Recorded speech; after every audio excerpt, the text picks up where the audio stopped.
Corona positive चिन्हट होइछंती। एने से tweet जोगे सूचना दैछंती। निकटरे Sachin road safety legend tournament रे खेलिथिले। ए टूर्नामेंट रे भारत चैंपियन होइथिला।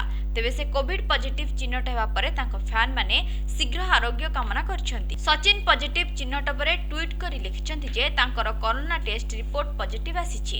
एहा सह डाक्तरक परामर्श क्रमे से सबु कोविड नियम पालन करुछंती। तांको शरीर रे सामान्य लक्षण देखा देछि। तेबे परिवार अन्य समस्तक रिपोर्ट नेगेटिव आसीछि।